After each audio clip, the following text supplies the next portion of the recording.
Bonjour tout le monde, c'est Margot, j'espère que vous allez bien, perso moi ça va. Du coup aujourd'hui on se retrouve pour un nouvel épisode et aujourd'hui je suis de retour pour vous parler du film japonais Ten Dance ou bien 10 danses, qui est un drama du coup spécial Netflix de 2h06 et qui au moment où j'enregistre vient de sortir sur Netflix. Bon alors c'était un drama qu'on attendait énormément, ça c'est déjà un long moment que voilà, moi je l'avais vu passer sur Instagram, je m'étais dit oh my god, vraiment j'en avais tellement hâte. Alors le réalisateur c'est le même réa qui a fait The Legend and Butterfly, Shadow, Kekondorobo.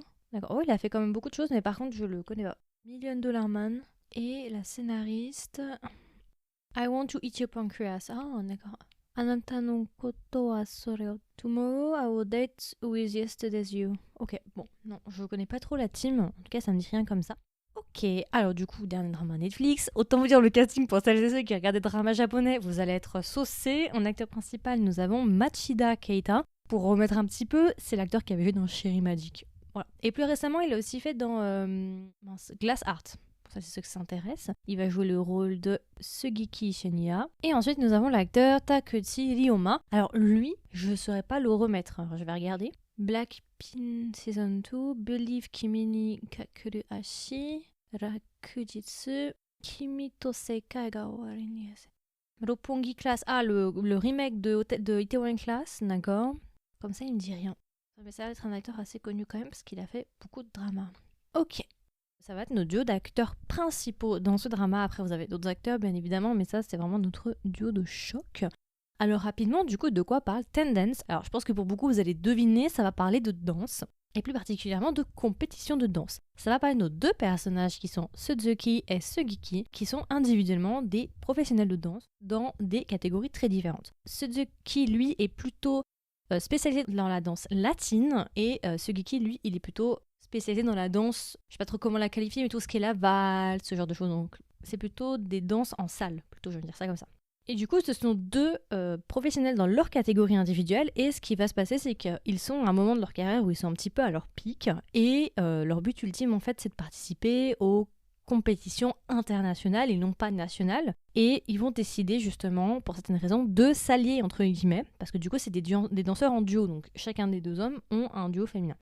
Et ils vont décider de s'allier, même s'ils sont rivaux, afin de s'échanger, justement, leurs techniques. Et aussi, ça mêlé avec de la rivalité, bien évidemment, et sur fond de romance. Voilà, je n'en dis pas trop, je vous laisserai regarder le drama. Alors rapidement, du coup, qu'est-ce que j'ai pensé de ce drama, un point positif et un point négatif, sans spoilers. C'est un film que j'ai beaucoup aimé. Comme d'habitude, Netflix réussit qu'au Japon ces derniers temps. Voilà, bon ça confirme ce que je dis depuis un petit moment. Mais juste un petit point, parce que moi, on m'avait beaucoup teasé, et en fait, moi, de ce que j'avais compris dans les teasers, je pensais qu'en fait, ces deux hommes-là aller un petit peu casser les codes et décider de s'allier et de devenir un duo de danse et qu'en mode tout le monde allait dire non mais c'est pas possible, deux hommes ne peuvent pas danser dans des compétitions et qu'ils allaient du coup se retrouver à eux versus le monde en fait. Moi je pensais que c'était plutôt ça. Pas du tout. J'ai demandé à quelqu'un d'autre et il y a une autre personne aussi qui m'a dit qu'elle avait eu la même impression et c'est pas du tout le cas. Ces deux personnages-là ne vont pas danser ensemble en tant que partenaires de danse dans des compétitions mais ils vont être rivaux, voilà. Ils vont quand même s'entraider et ils vont être collègues aussi mais principalement rivaux. Donc ça c'était déjà une chose qui m'a un peu surprise parce que j'attendais en fait ce moment où j'allais les voir s'allier, du coup, enfin se pair up, du coup se mettre ensemble pour danser dans des compétitions à deux, et c'est pas arrivé, donc j'étais un peu oh c'est bizarre, parce que j'étais un peu surprise parce que je me suis dit ah c'est bizarre quand même. Donc ça c'est un premier point, voilà, une petite surprise que peut-être que d'autres personnes vont avoir la même attente, donc je préfère vous le dire comme ça vous aurez pas de surprise, parce que moi personnellement j'attendais en fait tout le long et durant les 2 heures et c'est pas arrivé. Donc voilà, pour les personnes qui avaient exactement la même impression que moi, si jamais vous êtes prévenus. C'est issu d'un manga, hein, si je dis pas de bêtises, de Inoue Sato, qui s'appelle aussi Ten Dance, au cas où. Alors, un truc que j'aime beaucoup avec les dramas japonais, je trouve, en tout cas les productions Netflix, je trouve qu'ils essayent pas mal de se diversifier et nous donner des thèmes très différents. Par exemple, là, c'est la danse classique. La dernière fois, Glass Heart, c'était dans un groupe. Et c'est ça que j'aime beaucoup, c'est qu'ils essayent vraiment de faire des contenus différents, dans des environnements différents, et mettre des thèmes en lumière différents, comme par exemple là, la danse. Ce qui n'est pas souvent reporté. Par exemple, il n'y a pas longtemps, la Corée nous avait fait une Navillera, par exemple.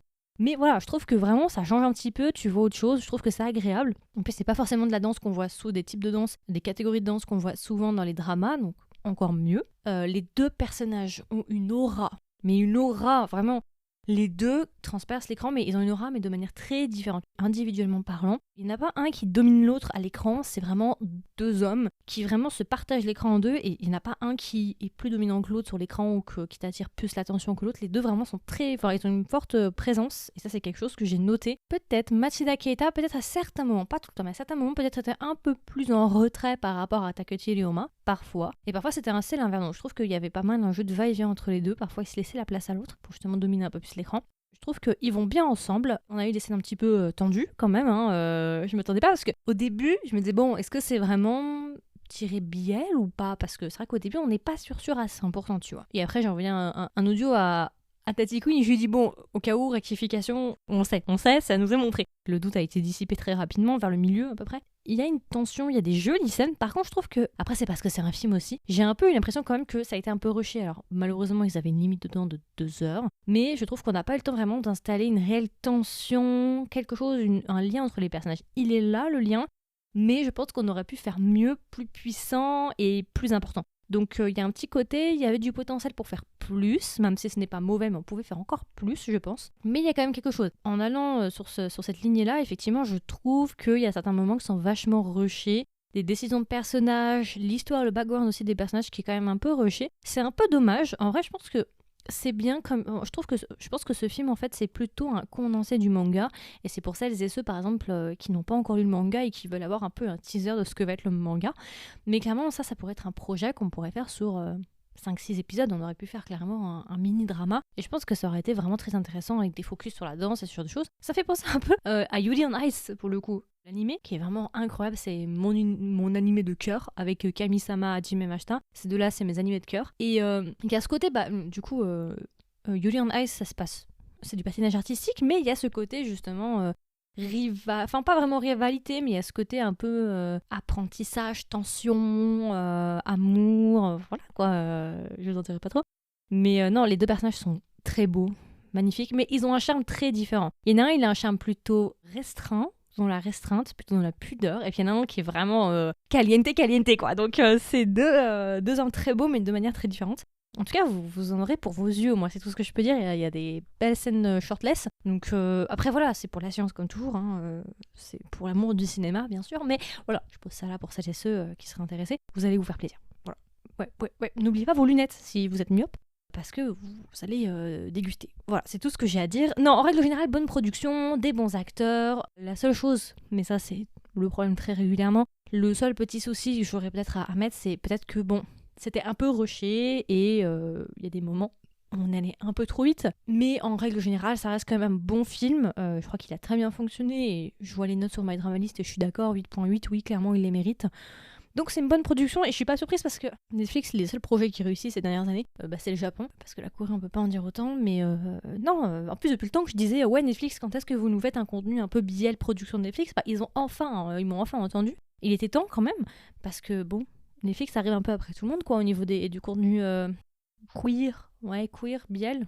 Il était temps. Donc voilà, c'est un petit review rapide, je vais pas non plus trop m'étaler, mais en tout cas c'est une bonne recommandation si pour ce Pride Month vous cherchez quelque chose à regarder, vous voulez un truc un peu caliente avec un environnement différent, parce que là on parle de danse. Non, franchement je pense que vous avez de la chance de pas l'avoir encore vu. Faites-vous plaisir, vraiment c'est un petit film, petite soirée, cocooning, sous le canapé, et vraiment vous allez pas regretter je pense pour beaucoup. On devrait avoir plus de contenu qualitatif comme ça, franchement. C'est Netflix, vous pouvez nous faire plus de biel de ce... Enfin, biel, c'est un grand mot, mais de contenu queer, oui, si, biel, bon, pourquoi pas. L'appellation de biel, encore, c'est un contenu assez large. Si on pouvait avoir plus de contenu de ce genre, franchement, on se porterait bien, on s'ennuierait pas les soirs, quoi. Parce que ces derniers temps, entre nous, c'est un peu la dèche. Mais ça fait du bien. Écoutez, vraiment, bravo Netflix pour une fois. Je dis pas ça souvent, mais là, franchement, Netflix, vous avez assuré de ce côté-là. Alors, si je devais le recommander, ce que je le recommande pas. Bien sûr, je le recommande à tous mes amateurs de BL ou de contenu queer. Si vous voulez un drama avec deux très beaux hommes, shortless, avec une tension, une rivalité et en même temps un amour caliente, et aussi avec un environnement de danse qui change un petit peu aussi, ça fait du bien de voir autre chose. Allez-y, vraiment, si vous voulez un truc sympa, court, sans trop d'engagement, pas besoin de vous engager sur 10 épisodes ou 15 épisodes, allez-y, franchement, je le recommanderais pour tout le monde. Même pour celles et ceux, par exemple, qui n'apprécient pas spécialement la danse, ça les intéresse pas, vraiment, laissez une chance, vraiment. Ne vous arrêtez pas à ça, parce que je vous promets que ça vaut vraiment le coup. Si je devais lui donner une note, je lui mettrais un bon 17 allez, un 17 sur 20.